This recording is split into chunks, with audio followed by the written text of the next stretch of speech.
అందరికీ శుభోదయం. కేకే రెడ్డి ఉన్నత పాఠశాల విద్యార్థులకు నేను విష్ణు, మీ తెలుగు ఆచార్య. మనము గత తరగతిలో 8వ తరగతి పాఠ్య పుస్తకంలోని 4వ పాఠముకు అసామాన్యులు పాఠం గురించి చక్కగా తెలుసుకున్నాము కదా. ఇప్పుడు పాఠ్య పుస్తకం పాఠం వెనకాల 38వ పేజీలో గల ఇవి చేయండి వాటి గురించి ఈరోజు తెలుసుకుందామా. అందరూ పేజీ నెంబర్ 38 తీయండి. ఒకటో బిట్ చూడండి. విని అర్థం చేసుకొని ఆలోచించి మాట్లాడడం. ఒక్కొక్క వృత్తి దేనికదే గొప్పది, దీన్ని సమర్థిస్తూ మాట్లాడండి. ఉంది కదా ఈ ప్రశ్న, దీన్ని ఆలోచించి మాట్లాడదామా. వృత్తులలో ఏ వృత్తి గొప్పది అంటే చెప్పలేము. శరీరంలో ఉండే అవయవాలు ఉన్నాయి కదా, ఏ అవయవం ముఖ్యము అంటే అన్నీ ముఖ్యమే, అన్నీ కలిస్తేనే శరీరము. అలాగే ఏ వృత్తి గొప్పది అంటే చెప్పలేము, అన్ని వృత్తులు కలిస్తేనే సమాజము. ఒక సమాజంలో ఒక శుభకార్యం జరగాలి అంటే, ఒక పెళ్ళి జరగాలి అంటే మంగళ వాయిద్యాలు, ఆభరణ వస్త్రాలు, పీటలు, పండ్లు, కూరగాయలు ఇలా అన్నీ కావాలి. వీటి అన్నిటిని తయారు చేసేవారు వృత్తుల వాళ్ళు. వ్యవసాయదారుడు లేకపోతే తిండి లేదు, నేత పనివారు లేకపోతే దుస్తులు లేవు, వడ్రంగి వారు లేకపోతే ఇండ్ల నిర్మాణాలు లేవు, హరిజనులు లేకపోతే చెప్పులే లేవు, కుమ్మరి, కమ్మరి, రజక ఇలా అనేక కుల వృత్తుల వాళ్ళు శ్రమతో వారందరూ కలిసి వారి వారి వృత్తులకు న్యాయం చేసి నైపుణ్యాన్ని ప్రదర్శించి సమాజ సేవకు దోహదపడుతున్నారు. ముఖ్యమైన కారకులుగా చెప్పవచ్చు. ఇలాంటి వృత్తుల వారిని చిన్న చూపు చూడకూడదు, తారతమ్యం వెతకకూడదు. అందరూ సమానమే, ఎవరి వృత్తి అయినా గొప్పదే, పవిత్రమైంది అని తెలుసుకోవచ్చును. ఒక్కొక్క వృత్తి దేనికి అదే గొప్పది, దీన్ని సమర్థిస్తూ మాట్లాడండి అంటే ఇలా చెప్పవచ్చును. మరొకటి చూడండి, రెండో బిట్. ధారాళంగా చదవడం, అర్థం చేసుకొని ప్రతిస్పందించడం.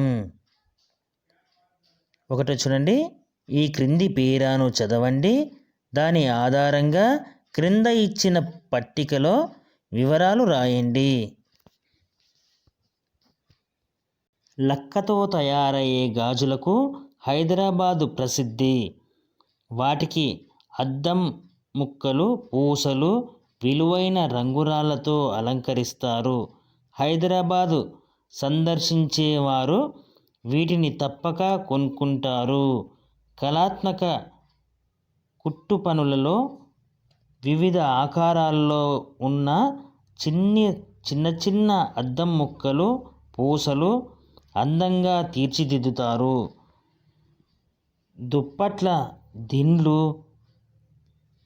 కుషాన్ కవర్లు, లంగలు, జాకెట్లు వంటి దుస్తువులకు అత్యంత గిరాకీ ఉన్నది. ఇక నిర్మల్ వర్ణ చిత్రాలు ప్రపంచంలో తమకంటూ ప్రత్యేక స్థానం ఏర్పరచుకున్నవి.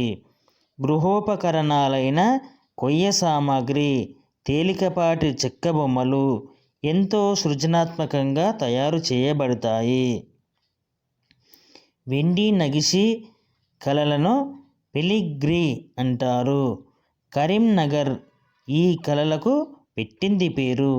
ఇక్కడ సన్నని వెండి దారాలతో ఆకర్షణీయమైన వస్తువులు తయారు చేస్తారు. గంధపు గిన్నెలు, పళ్ళాలు, పెట్టెలు, గొలుసులు, పక్షులు, జంతువుల బొమ్మలు వంటి కళాత్మకంగా తయారు చేస్తారు. జనగాం జిల్లాలోని పెంబర్తి గ్రామంలో లోహపు పరిశ్రమలకు లోహపు పనివారలకు ప్రసిద్ధి. అపురూపమైన జ్ఞాపికలు, గోడలకు తగిలించే చిత్రాలు, పూల కుండీలు, విగ్రహాలు, స్టేషనరీ సామానులు, లోహపు రేకులతో వివిధ అంశాల తయారీలు, ఇంకా అనేక రకాల అలంకరణ వస్తువులు వీరి చేతుల్లో తయారవుతాయి. మరి ఈ పేరాను మీరు కూడా 1, 2, 3 సార్లు చదవండి. చదివి హస్తకళల పేర్లు చూడండి. మన పేరాగ్రాఫ్లో హస్తకళల పేర్లు: గాజుల పరిశ్రమ, కళాత్మకత, కుట్టు పనులు, అదేవిధంగా నిర్మల్ వర్ణచిత్రాలు, కొయ్య సామాగ్రి, వీటిని హస్తకళలు అనవచ్చు. ఇప్పుడు దొరికే ప్రాంతాల గురించి చూద్దాం. గాజు పరిశ్రమ, కళాత్మకంగా కుట్టు పనులు దొరికేవి హైదరాబాదులో. వాటి ప్రత్యేకత చూడండి.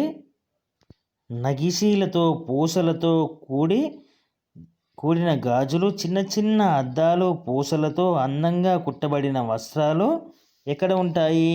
హైదరాబాద్ నగరంలో, ముఖ్యంగా చార్మినార్ ప్రాంతంలో ఇవి ఎక్కువగా కనిపిస్తూ ఉంటాయి.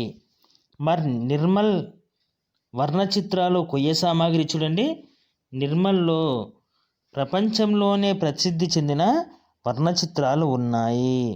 తేలికపాటి చెక్కలతో తయారు చేయబడ్డ బొమ్మలు కూడా ఉన్నాయని మనం పారాగ్రాఫ్లో చదువుకున్నాం కదా. ఇవి రాయవలసి ఉంటుంది. అదేవిధంగా పెలిగ్రీ, కరీంనగర్ జిల్లాలో సన్నని వెండి దారంతో తయారు చేయబడిన వస్తువులు, పక్షులు, గంధపు గిన్నెలు మొదలైనవి కూడా ఎక్కడ తయారవుతాయి? కరీంనగర్ జిల్లాలో తయారవుతాయి. వీటినే పెలిగ్రీలు అంటారు.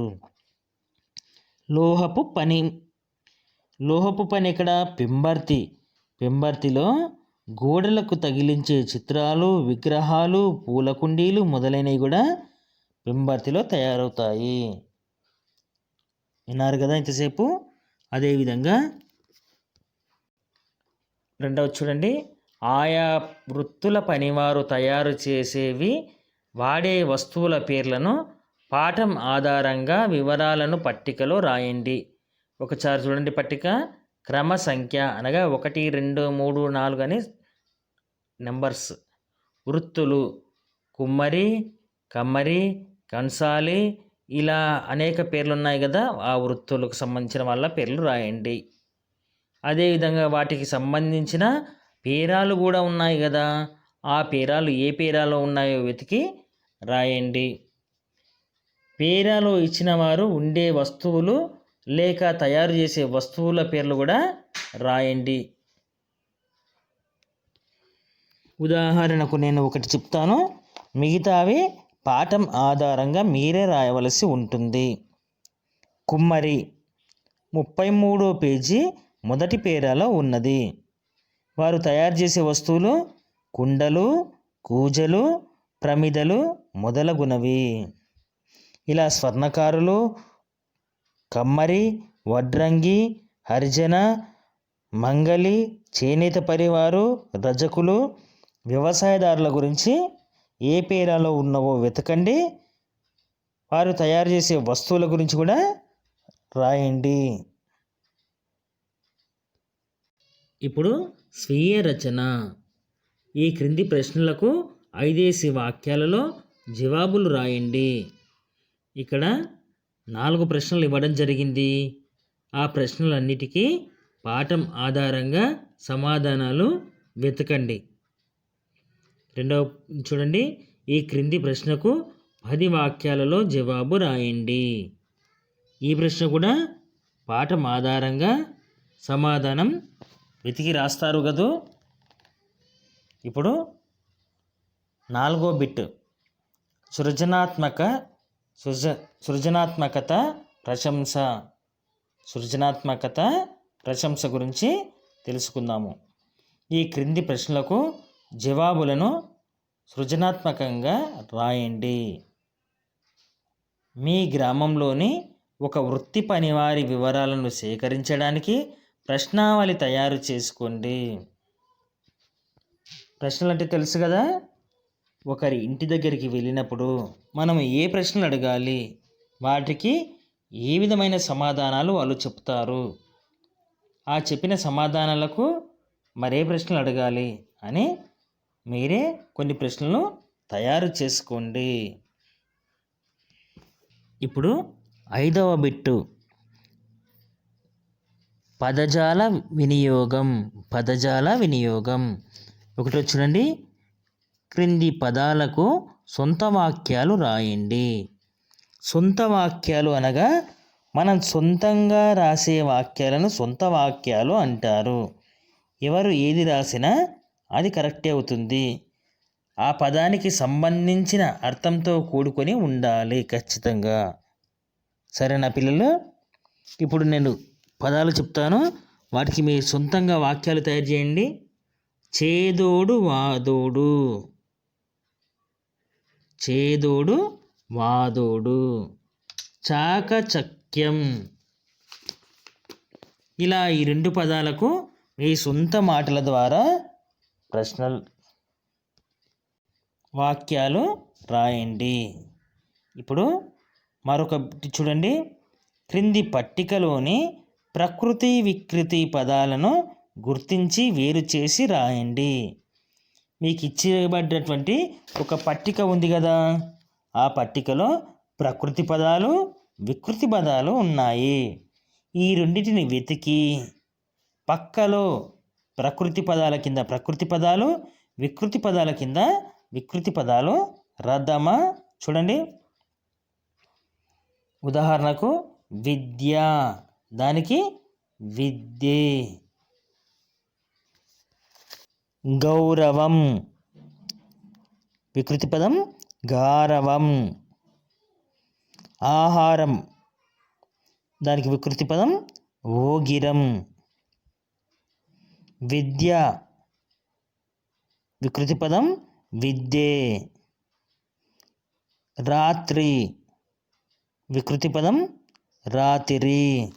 ఇలా ప్రకృతి పదాలకు వికృతి పదాలు ఈ పట్టిక ఆధారంగా చేసుకొని రాశారు కదా.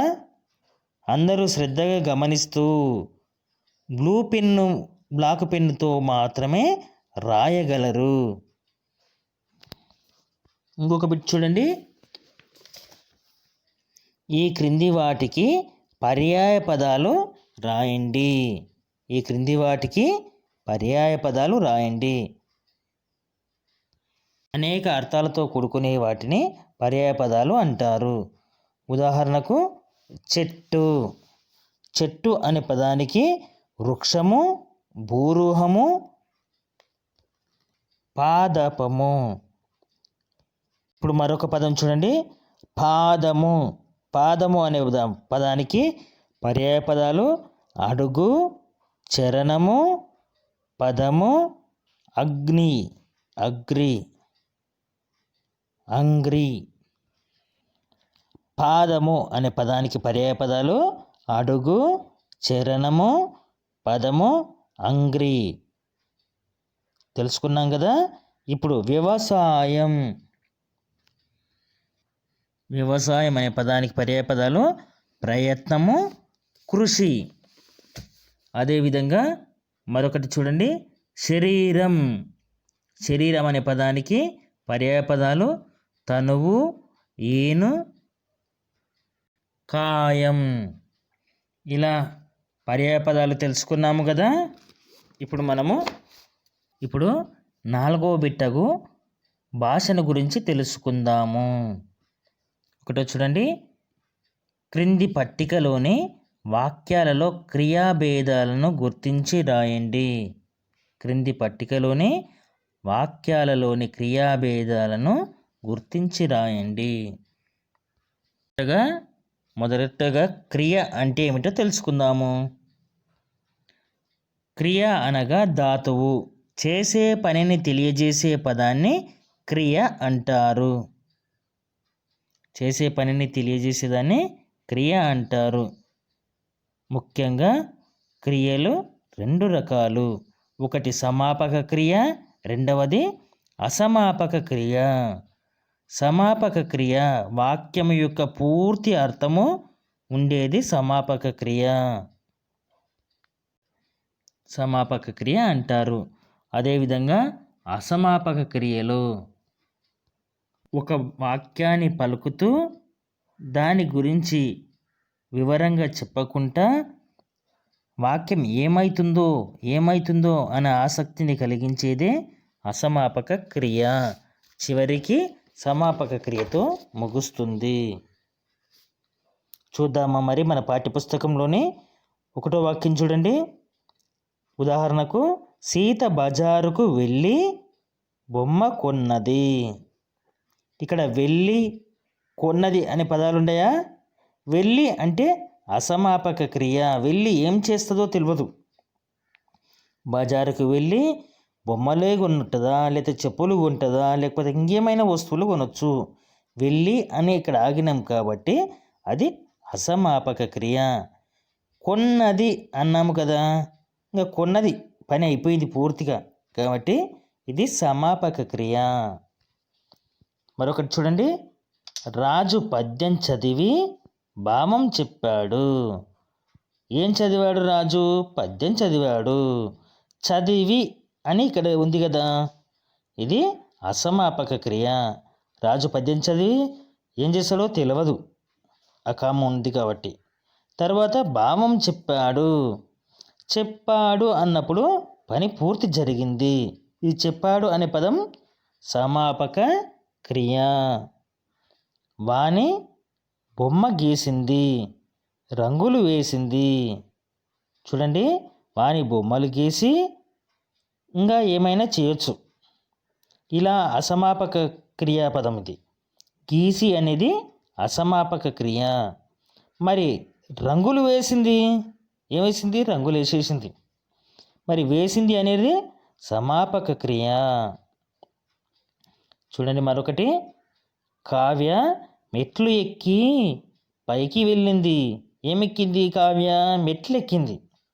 ఎక్కి అన్నప్పుడు ఎక్కి ఏం చేస్తో తెలియదు కాబట్టి ఇది అసమాపక క్రియ. పైకి వెళ్ళింది, ఇది వెళ్ళింది అయిపోయింది, పని జరిగింది కాబట్టి ఇది సమాపక క్రియ. రంగయ్య వచ్చి వెళ్ళాడు. రంగయ్య వచ్చి వెళ్ళాడు. వచ్చి అనేది అసమాపక క్రియ, వెళ్ళాడు అనేది సమాపక క్రియ. అదేవిధంగా వాళ్ళు అన్నం తిని నీళ్లు తాగారు. తిని ఇది అసమాపక క్రియ, పని పూర్తి కానిది. సమాపక క్రియ తాగారు.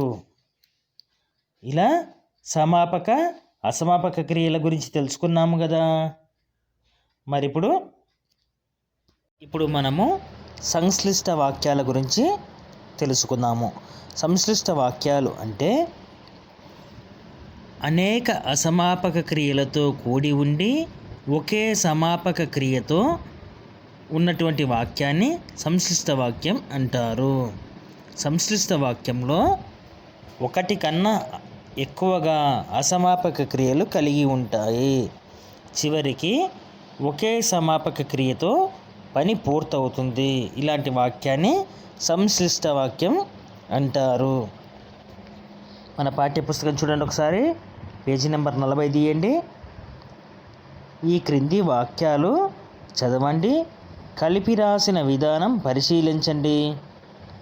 మొదటి ఉదాహరణ చూడండి. గీత బజారుకు వెళ్ళింది, గీత కూరగాయలు కొన్నది.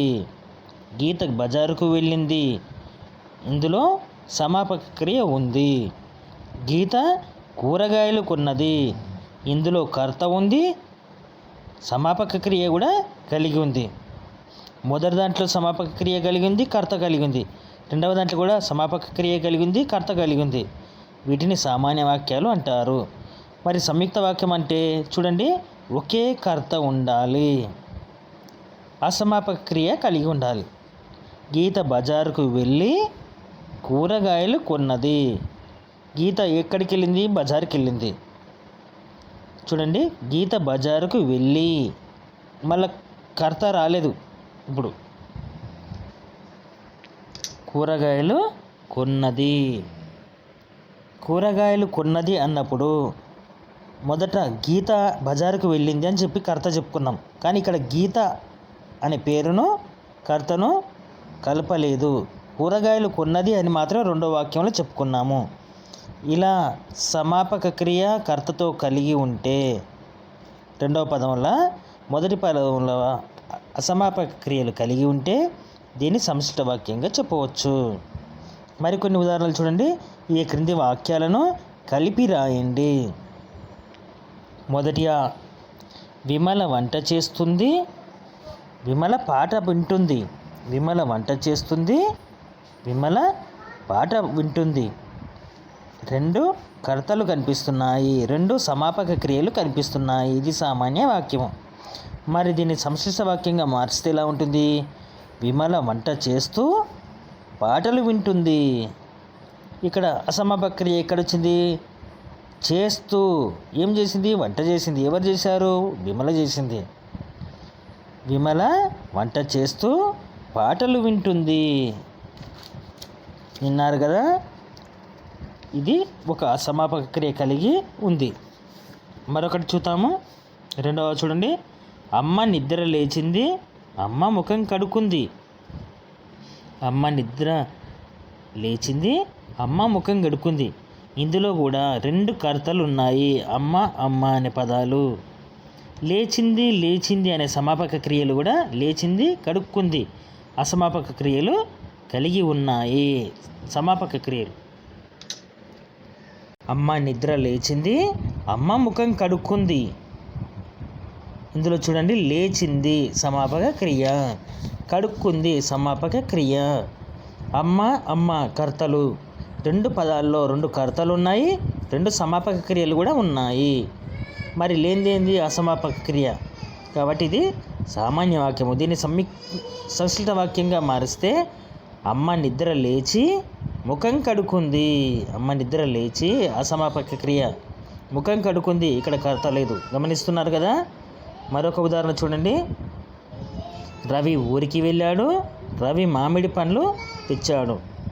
రవి ఊరికి వెళ్ళినాడు, రవి మామిడి పండ్లు తెచ్చాడు. ఇలా కర్త ఎవరు? రవి. మరొక పదంలో రవి. మరి సమాపక క్రియ ఏంది? వెళ్ళాడు, తెచ్చాడు. మరి ఇలాంటి సామాన్య వాక్యాన్ని సంశిష్ట వాక్యంగా మార్చి చూడండి. రవి ఊరికి వెళ్ళి మామిడి పండ్లు తెచ్చాడు. రవి ఊరికి వెళ్ళి మామిడి పండ్లు తెచ్చాడు. ఇందులో ఒకటే కర్త ఉంది, అది ఎవరు? రవి. ఒకటే సమాపక క్రియ ఉంది, అదేది? తెచ్చాడు. అసమాపక క్రియ చూడండి, వెళ్ళి. ఇలా అసమాపక క్రియలతో కూడుకొని సమాపక క్రియతో పూర్తవుతే దాన్ని ఏమంటారు? సంశిష్ట వాక్యం అంటారు. ఇట్లా రెండు లేక మూడు అనేక వాక్యాలు కలిపి రాసినప్పుడు చివర్లో కలిపి రాస్తున్న సందర్భంలో సమాపక క్రియలు వెళ్ళి అసమాపక క్రియలుగా చేరుతాయి. అసమాపక క్రియలు అనేకంగా చేరుతూ సమాపక క్రియతో పూర్తవుతుంది. మళ్ళీ కర్త పదం రాదు, పునరావృతం కాదు. దీనినే సంశ్లిష్ట వాక్యం అంటారు. మూడవ చూడండి. క్రింది వాక్యాలను సంశ్లిష్ట వాక్యాలుగా రాయండి. ఒకటవ చూడండి. రజిత అన్నం తిన్నది. రజిత అన్నం తిన్నది, రజిత బడికి వెళ్ళింది. ఇలా చూడండి, రెండు కర్తలు ఉన్నాయి, రెండు సామాన్య వాక్యాలు ఉన్నాయి. రజిత అన్నం తిన్నది, రజిత బడికి వెళ్ళింది. మరి దీన్ని సంశ్లిష్ట వాక్యంగా రాయాలంటే రజిత అన్నం తిని బడికి వెళ్ళింది. రజిత అన్నం తిని బడికి వెళ్ళింది. ఇక్కడ ఒకే అసమాపక క్రియ ఉంది, ఒకే కర్తపదం ఉంది, ఒకే క్రియాపదం సమాపక క్రియాపదం ఉంది. మరో ఉదాహరణ చూడండి. రెండవ, వాళ్ళు రైలు దిగారు, వాళ్ళు ఆటోలో ఎక్కారు. ఇప్పుడు సమాపక క్రియ ఏది? ఎక్కారు, దిగారు. వాళ్ళు దిగారు. దేన్ని దిగారు? రైలు దిగారు. వాళ్ళు ఆటో ఎక్కారు. ఇవి సమాపక క్రియలు. ఇప్పుడు దీన్ని సంక్లిష్ట వాక్యంగా మార్చి చూడండి. వాళ్ళు రైలు దిగి ఆటోలో ఎక్కారు. దిగి అని అసమాపక క్రియ జోడించాము కదా. మరో పదం చూడండి. వాళ్ళు అనేది ఇప్పుడు చేర్చలేదు. వాళ్ళు అనేది చేర్చకుండానే ఆటోలో ఎక్కారు అన్నాం. ఇలా ఒక అసమాపక క్రియ కర్త లేకుండా సమాపక క్రియతో పూర్తయితే దీన్ని సంక్షిప్త వాక్యంగా చెప్పవచ్చు. చివరిది చూడండి. సంక్షిప్త వాక్యంలో మొదటి రాజన్న లడ్డూలు తెచ్చాడు. రాజన్న అందరికీ పంచాడు. తెచ్చాడు, పంచాడు అనేవి ఏ వాక్యాలు? సమాపక క్రియావాక్యాలు. రాజన్న అనే పదం కర్తవాక్యం. ఇప్పుడు దీన్ని సంక్షిప్త వాక్యంగా మారిస్తే రాజన్న లడ్డూలు తెచ్చి అందరికీ పంచాడు. తెచ్చి అసమాపక క్రియను పెట్టాము, దాని పక్కన కామాను పెట్టాము. తర్వాత అందరికీ పంచాడు. మళ్ళీ ఇక్కడ రాజన్న అనేది కర్తను యాడ్ చేయలేదు. సరేనా పిల్లలు? సామాన్య వాక్యంలో ఫుల్ స్టాపులు 2 ఉంటాయి. సంక్షిప్త వాక్యంలో ఒక కామ, అంతకన్నా ఎక్కువ కామాలు, లేకపోతే ఎన్నైనా కామాలు ఉండొచ్చు. చివరికి మాత్రం ఫుల్ స్టాపే ఉంటుంది. ఇప్పుడు సంయుక్త వాక్యం చూడండి. సంయుక్త వాక్యం చూడండి. సమప్రాధాన్యం గల వాక్యాలు కలిసి ఒకే వాక్యంగా ఏర్పడితే సంయుక్త వాక్యం అంటారు. సంయుక్త వాక్యంలో అన్ని సమప్రాధాన్యం గల వాక్యాలే ఉంటాయి. సంయుక్త వాక్యంలో అన్ని వాక్యాలు సమాన ప్రాముఖ్యం కలిగి ఉంటాయి. చూడండి, ఉదాహరణకు ఈ క్రింది వాక్యాలు చదవండి, కలిపి రాసిన విధానం పరిశీలించండి. ఉదాహరణకు చూడండి. రైలు వచ్చింది, చుట్టాలు రాలేదు. సామాన్య వాక్యాన్ని సంయుక్త వాక్యంగా మార్చి చూడండి. రైలు వచ్చింది కానీ చుట్టాలు రాలేదు. ఇక్కడ కానీ అనే ఒక రైలు వచ్చింది కానీ చుట్టాలు రాలేదు. ఇక్కడ కానీ అనే ప్రత్యయాన్ని చేర్చినాము. దీన్ని సంయుక్త వాక్యంగా మార్చడం జరిగింది. అలాగే ఈ క్రింది వాక్యాలను కలిపి రాయండి. మొదటిగా చూడండి. వర్షాలు కురిశాయి, పంటలు బాగా పండాయి. వర్షాలు కురిశాయి, పంటలు పండాయి. ఈ వాక్యాన్ని మారిస్తే ఎలా ఉంటుంది చూడండి. వర్షాలు కురిశాయి కావున పంటలు బాగా పండాయి. వర్షాలు బాగా కురిశాయి కావున పంటలు బాగా పండాయి. అతనికి కనిపించదు, అతనికి కనిపించదు, అతడు చదవలేడు. అతనికి కనిపించదు, అతడు చదవలేడు అనే పదాన్ని చూడండి. సంయుక్త వాక్యం మారిస్తే అతనికి కనిపించదు, అందువల్ల చదవలేడు.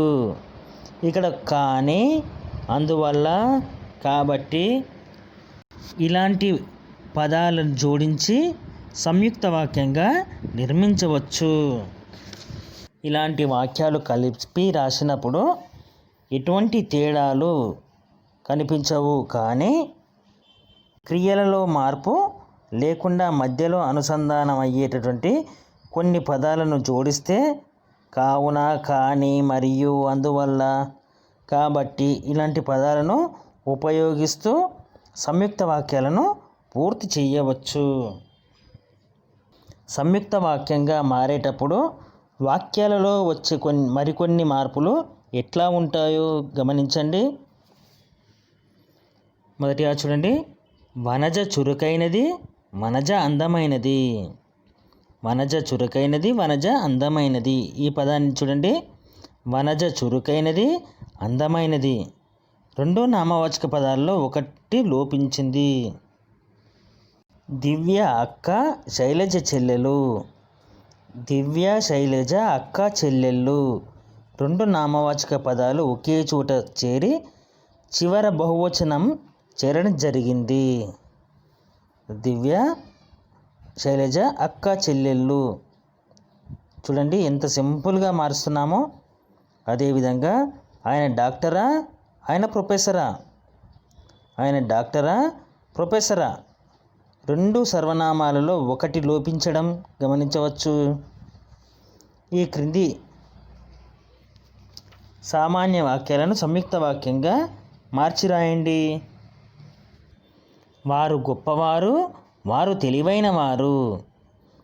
వారు గొప్పవారు మరియు తెలివైన వారు. ఇక్కడ మరియు అనే పదాన్ని చేర్చడం జరిగింది. సుధ మాట్లాడదు, సుధ చేసి చూపిస్తుంది. సుధ మాట్లాడదు, సుధ చేసి చూపిస్తుంది. దీన్ని మార్చితే ఎలా ఉంటుంది చూడండి. సుధ మాట్లాడదు కానీ చేసి చూపిస్తుంది. ఇక్కడ కానీ అనే పదాన్ని జత చేయడం జరుగుతుంది. మేము రాము, మేము చెప్పలేము. మేము రాము, మేము చెప్పలేము అనే పదాన్ని మారిస్తే ఎలా ఉంటుంది. మేము రాము అని చెప్పలేము. ఇలా కొన్ని పదాలు, ఆ పదాలను జోడించి ఈ వాక్యాన్ని పూర్తి చేయవచ్చు. ఈరోజు మనము సంశిష్ట వాక్యాలు, సంయుక్త వాక్యాల గురించి కూడా తెలుసుకున్నాము కదా.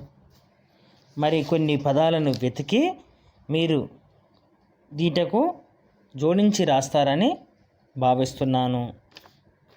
మీ అందరికీ ప్రాజెక్టు పని ఇస్తున్నాను, చేస్తారు కదా. వివిధ వృత్తుల వారు పాడుకునే పాటలను సేకరించండి.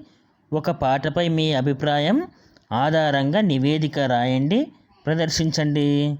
ఇది లేకపోతే మరొకటి చూడండి. మీకు తెలిసిన వృత్తి పనివారిని కలవండి. వారు ఎదుర్కొంటున్న కష్టాలు, సమస్యల గురించి నివేదిక రాయండి. ఇంతటితో ఈ తరగతిని ముగిస్తున్నాను. ధన్యవాదములు.